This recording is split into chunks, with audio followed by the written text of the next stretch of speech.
Good morning, everyone. How are we feeling? Well, good morning. I'm really excited to be here with Armando.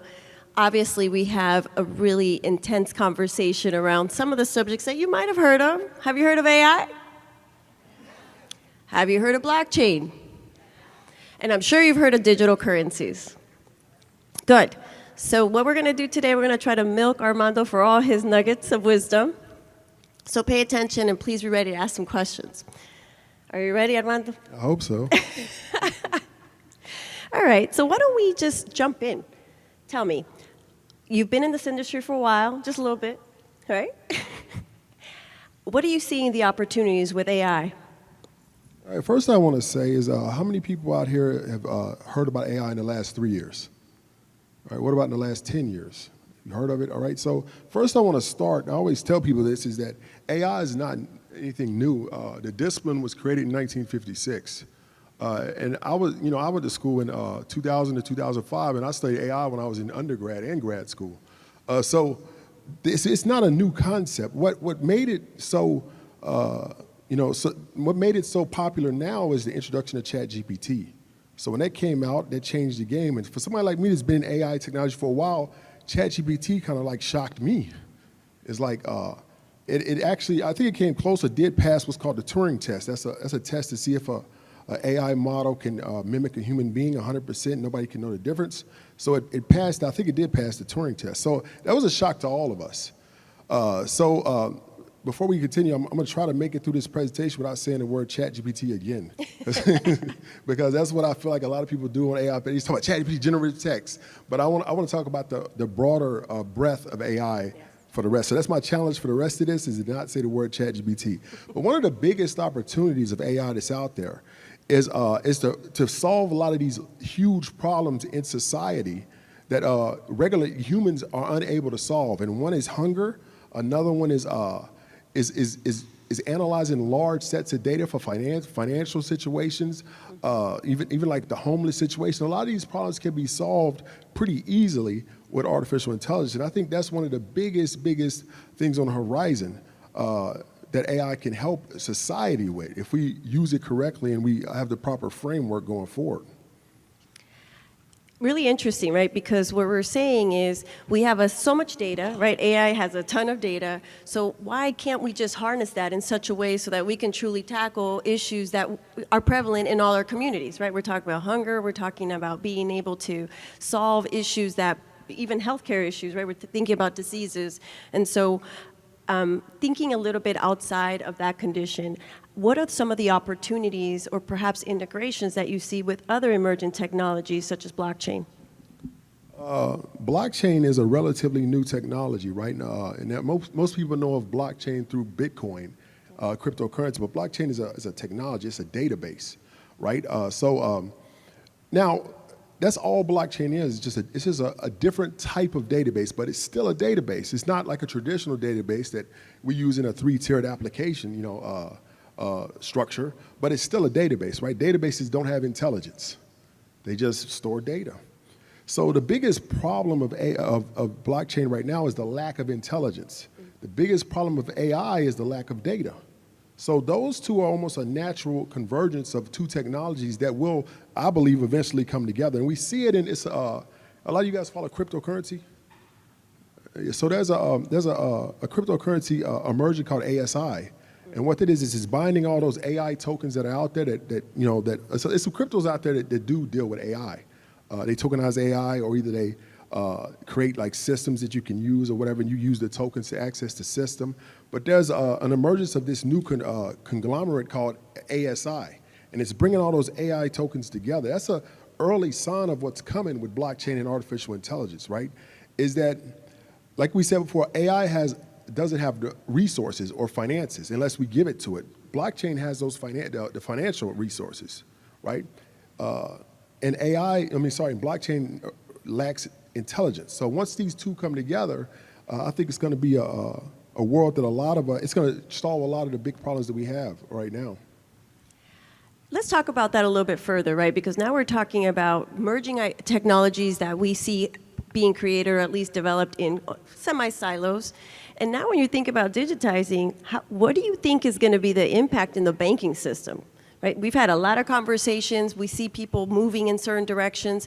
And I think there's a little bit of fear, but maybe a little lack of education. What are your thoughts about its impact on the banking system overall? So right now, the banking system both fears and is rapidly trying to adapt blockchain, right? So I don't know, how many of you guys follow cryptocurrency? Have you heard about Robinhood getting a Wells notice? Yeah. So what a Wells notice is the SEC sends you a letter or whatever it is now, digital form. It's an intent to investigate, right? It's very serious. You know, that means that it's like, how many of you guys know about the Silver Surfer? And I think the comic book. So when you see the Silver Surfer, something bad's about to happen, right? So when you get a Wells notice, it terrifies companies because something bad's about to happen. They're going to investigate you. SEC has a lot of power, a lot of lawyers, a lot of might of the U.S. government, so people get scared. Yeah. But this is what's happening right now is that the SEC banks are both afraid of crypto and they have to try to rapidly adopt it because it's disrupting so much of our traditional banking system, right? People have access to funds. They don't have to go around banks, 24-hour system. A lot of people are making a lot of money, and a lot of this stuff is very scary to banks. But I think that the banks that do rapidly adopt cryptocurrency and blockchain ahead of everybody else will be well ahead. If you remember when Uber came out, I think Uber came out in 2010, that was like 5 years where airports would actually fight it. Like some airports wouldn't allow Uber. Yeah. Other airports would say you have to be 20 miles away. It was an active fight between airports and Uber and taxis. And even in New York, they said, it was a fight in New York about taxi drivers versus Uber. Yeah. But when a technology is significantly, is done well enough and it affects society or uplifts society to a certain point, it's impossible to stop it. Blockchain, I believe, is one of those technologies that you won't be able to stop. So the people who adopted the fastest, the banks that adopted the fastest, will be better off in 10 to 15 years. Think about that, guys. He just said if we don't know about it, then we're probably going to be left behind. So hopefully you're all taking notes. Hopefully we're all going to take some opportunity to research a little bit more and get a little bit more educated. So maybe it'll be some of your questions. Hint, hint. Now, Armando, you were talking about regulations, because if you think about the SEC, that's really what they're trying to test. They're coming in and checking because they want to see, are regulations strong enough? Do we need to revisit some of our rules and policies? And so let's talk a little bit about these emerging technologies, and where do you see perhaps those regulations changing, and is there still opportunity within that framework? Yeah, regulations around finances have to change because blockchain work and AI works at a much faster rate and much more efficiently than humans can. So a lot of the SEC regulations on investing were created back after the 1929 crash. The famous crash, Wall Street crash, people jumping out of buildings and stuff. So a lot of those regulations come from that era, right? So they won't really apply to this new digital age of finance that we're going into. That's why the SEC is having so many problems. They're trying to apply old rules to new technologies. It just doesn't work. So I believe over the next 5 years, we're going to see a big transformation in first how we see technology as a society. How we see finances as a society. And the SEC will eventually have to come around and change a lot of those regulations to fit the new financial technologies that we have right now. And I would imagine, think about all these large firms, right? The amount of money that goes into converting or even adopting for these respective changes. So there's certainly a lot of opportunity, I would think, especially as they're starting to realize that they have to adopt. Any software engineers out here? All right, so there's one. So one of my proudest, now I'm an entrepreneur now and I do other stuff now. And I had a company acquired years ago, but one of my proudest moments is I have a plaque that says I worked at AAA as a software engineer for 5 years. And because it showed me that I can be an employee and I can be an entrepreneur, a good employee and a good entrepreneur. So that's very hard to find both. Either somebody's one or the other. But when I was there, I left AAA in 2018. And at the time I was doing C#, right? And we had classic ASP. A lot of our code was still classic ASP. And I would go into the office and I'd be like, we're gonna update this code. Nope, it works. Why are we gonna update it? They would get mad at me, right? If you go to the airport, you look behind the counter, they're running 20-year-old systems back there. So a lot of slow adoption is due to companies not wanting to outlay the cost of something that's already working. So the bigger the company, the slower they are to adapt new technologies. That's why the adoption cycle for new technologies is so big. It's not because it's not a successful technology. It's because it's a lot of resistance and friction to move over something that works 90% just for a 10, 50% increase in efficiency. So they will only move forward if it's a big one because, first of all, there's manpower issues. A lot of people in upper management just don't want the headache. And there's a cost outlay. Yes. So it's hard to get a company to accept a big change in what they already do. Yeah. Definitely. Obviously, being at Morgan Stanley for as long as I have been, I've been lucky enough to see some of those changes, be part of the conversations. And one of the things that I see as a challenge as well is when these companies go and acquire new businesses or new companies with perhaps more present technology, then you really start to see the adoption, the costs be a driving conversation. Now, think about this for a moment. Think about where you are in your journey and understanding what your role is. And I used to always say, the closer you are to the money, the more successful you'll be. And the reason I say that is because if you understand how money is made, then you can understand the value that you bring to either that organization or to potentially the organization that you're going to launch and be an entrepreneur for.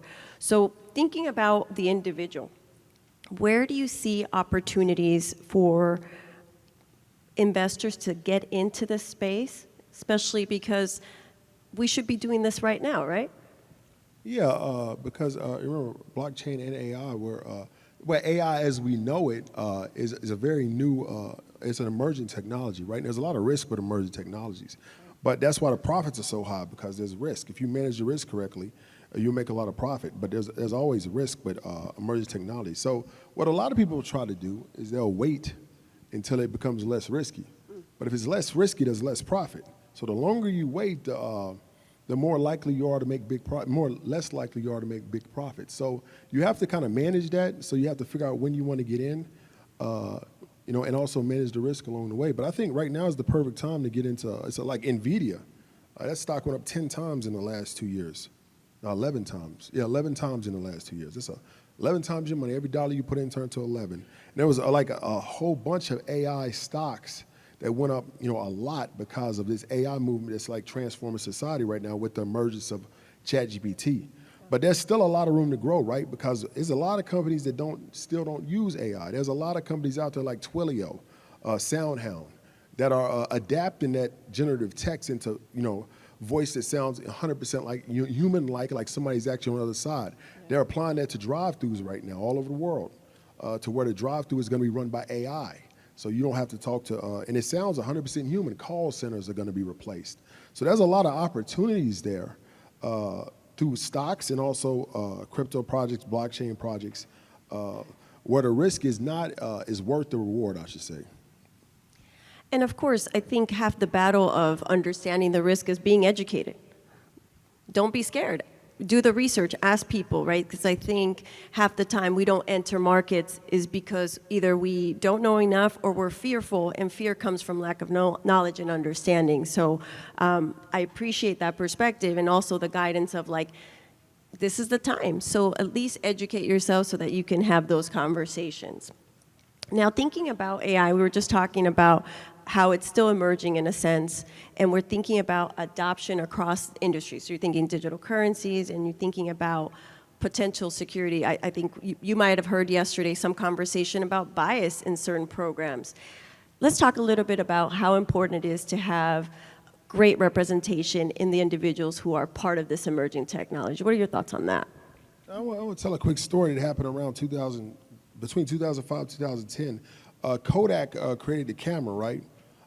And back then, one of the biggest technology innovations in digital cameras, it was right around the time that cell phones started getting camera, but I think it was right before that, before phones they started putting cameras in phones. They created this camera, and at the time it was revolutionary, right? It was that when you hit the shutter button, it would not take a picture if anybody in the frame had their eyes closed, right?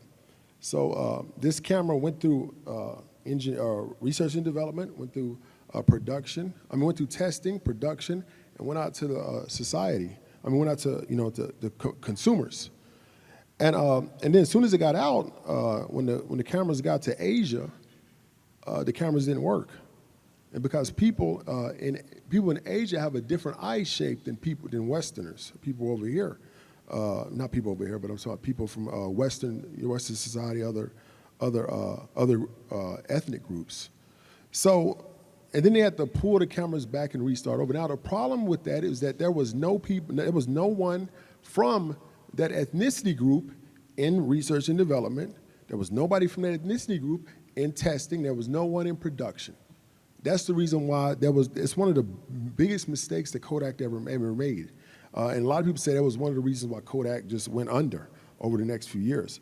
But that shows the importance of having representation along that process, because there's things that some people just wouldn't even think to even talk about because they're not from a certain ethnic group, right? So that's why I think it's very important, especially in news, tech, because tech, like for example, social media, that affects a lot of society. So tech should almost, I think, and this is maybe a controversial subject, I think tech companies should be forced to include diverse people along their process of innovation, because if not, things like what happened with Kodak could happen or could already be happening in social media. So I think it's a huge issue right now, moving forward with emerging technology like AI and just tech in general. I appreciate that. I just came off of the MS Alpha Tech Summit, and one of the speakers, who's a co-founder of Latinas in Tech, she referenced using ChatGPT to get an image of a powerful Latina, and the image that she got was a very sexualized, hypersexualized Latina.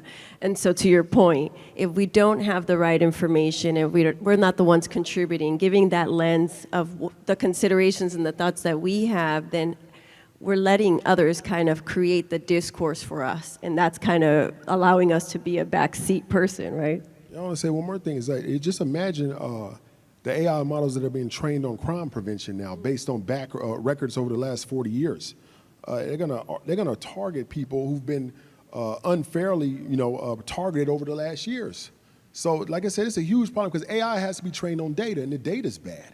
So it's a huge problem, and it's something that we have to deal with as a society as AI starts taking over more of our high-level roles in society, like crime, politics, legal stuff. So we have to, that's something we have to keep an eye on. Thinking about that and taking that a little bit forward, so now we know we're going to be a little bit more engaged with AI. We're going to try to educate and give a little bit more information from our perspective so that we can help shape the information that's there. What are your thoughts, or how do you envision the development and adoption of digital currencies across, across our societies as a way for more access? How do you see that? So there's a lot of people, like Walmart. I read a study one time that said 3 out of 5 of Walmart's customers don't have a bank account at all. And when I was younger, I used to, I come from a poor background. I used to work at a lumber yard, right? That means we just moving lumber, cutting it, and creating like usable wood for building a house, trusses. We used to take the logs in and we built trusses out of them. So at lunchtime on payday, we would all go down to the gas station. Everybody be in a long line ready to cash their check. At the time, I had a bank account. I didn't realize. I was like, why are they doing this? Like, they're paying like 8% to cash their check. There's a large percentage of people in the world that do that, because traditional banking systems are only really made for middle class people. Lower class people, they have fees now on banks. They have a lot of things. If you overdraft one time, and you don't pay it, they'll shut your bank account and they'll send signals out to the other banks not to accept you. So and then now the person can't get a bank because maybe not be able to get a bank account because he owes $200 to Chase. So this is a problem. So now they're forced to use that, check cashing places and stuff. That's why these check cash places exist. But I think Bitcoin and crypto in general offers a solution to these problems, right? Because I think the check cashing places can be predatory, and I think they are. But that's because we don't have access to. You either go through a bank or you're going to go through a predator. Right now, that's the system. So, blockchain offers a third option that may help a lot of people out financially, and may help them get to a better situation in life. So good consideration there. So as we're thinking about this group, everybody who's here, you're at Diversitech, you're looking, either you're in tech or you're looking to break into tech, take into account the fact that we're saying representation is so important. What advice would you give the audience about how to get into technology, and what's the best way for them to kind of take some actionable steps from here today? All right, I'll tell another story. So like a year ago, I was at a conference, and this young lady comes up to me. She's like 24, 25, and she's like, hey, I got this idea. It was about hair. It was something about hair, but she was going to make an app, and she showed me all the, she had a graphic designer create these mock-ups for it, right? And the project really stood out to me because it was a great project. She was, it was before Booksy and all that. She was actually going to make like a Booksy clone. This may have been like, it was before Booksy, so it had to be like 4 years ago, before Booksy came out and took over like in the pandemic. So it had to be like before that, maybe 2019. So I saw her again 3-4 years later. And I was like, oh, I remember you. What happened to your project? Well, you know, I couldn't find a developer. I paid somebody in India, and that didn't work out. Then I got somebody here, and that person just disappeared on me. I couldn't get the project to work. I tried 3-4 years. The question to me was like, why didn't you learn how to program yourself? It's been 4 years. And I think a lot of times we don't do that as we wait for somebody else to come save us, right? Everybody in here has the power to understand how software engineering works. I'm going to say this too, and I hope nobody sees this, but I've known some people that were successful software engineers that wasn't that smart. And they could program, but that's all they could do, right? So they'd use 100% of their IQ on programming, but they couldn't do nothing. You asked about anything else, they couldn't do it. So it's not as hard as we think. I think sometimes we have to step out and do things that we're, maybe, a little bit afraid to do. People always ask me, what's one of the biggest things that you learned to get to where you're at? Most people say, yeah, what you know about finance? I was like, no. Blockchain, software engineering? I said, no, you know what my biggest thing was? I learned Photoshop in 2010. Photoshop. And that enables me to, if I have to change something that a graphic designer does for me, I can do it. I can do all this other stuff. I can make graphics. I used to make graphics for my own apps. And it cut out somebody out of the system. Now it would have been a bottleneck in me creating my first company. It would have been a bottleneck in me creating my second company, which I sold for millions of dollars. It would have been a bottleneck in what I'm doing now if I was waiting on a graphic designer. Even though that's like the software was actually the most important part, but you had to have that to keep going. It would have slowed me down. I've solved a lot of problems with my ability to be able to edit graphics, So like I said, some of these things you need to learn and pick it up along the way. It's not as hard as you think. It's people that aren't that smart doing this stuff. So I took a few things away. I don't know if you guys got the same, but it was more like, get out of my own way. If I don't know, maybe learn a little bit about it so I can be more educated and perhaps push whoever needs to give me something with more authority and understanding. But also making sure that I don't wait for somebody to save me. That's what I took away from that. So I appreciate that. Now, here we are, we're all learning about AI, blockchain, and obviously digital currencies. We're going to become more educated. We're going to be more engaged.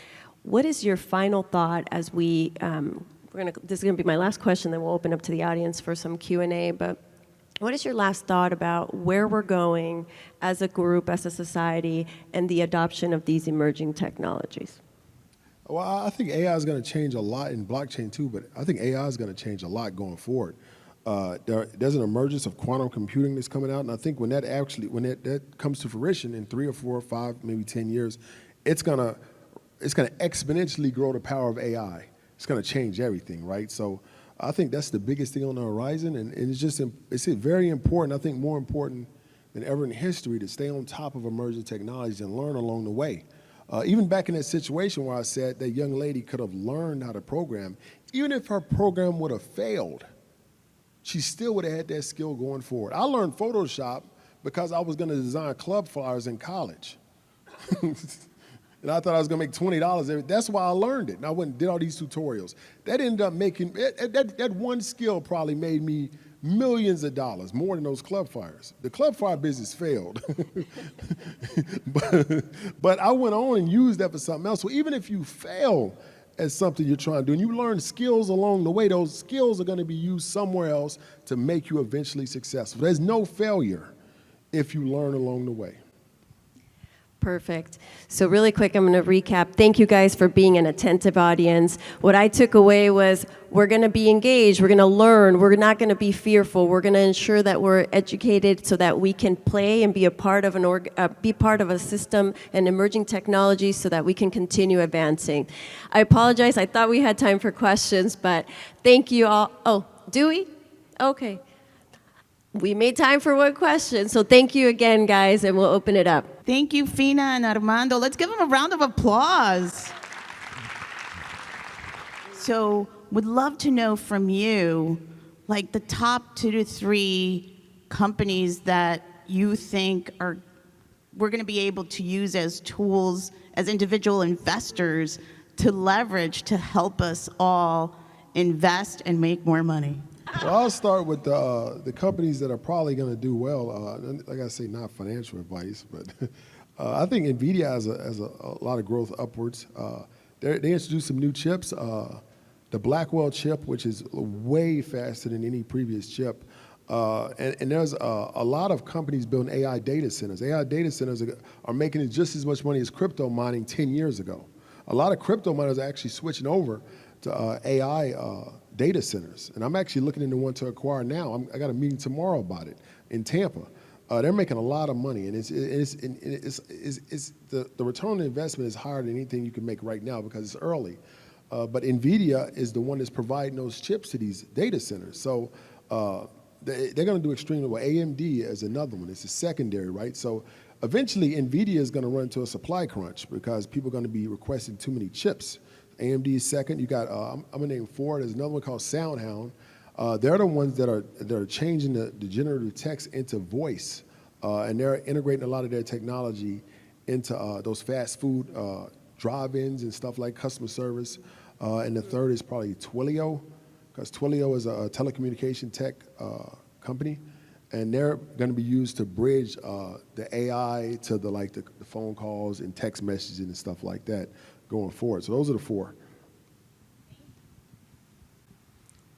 Any other questions?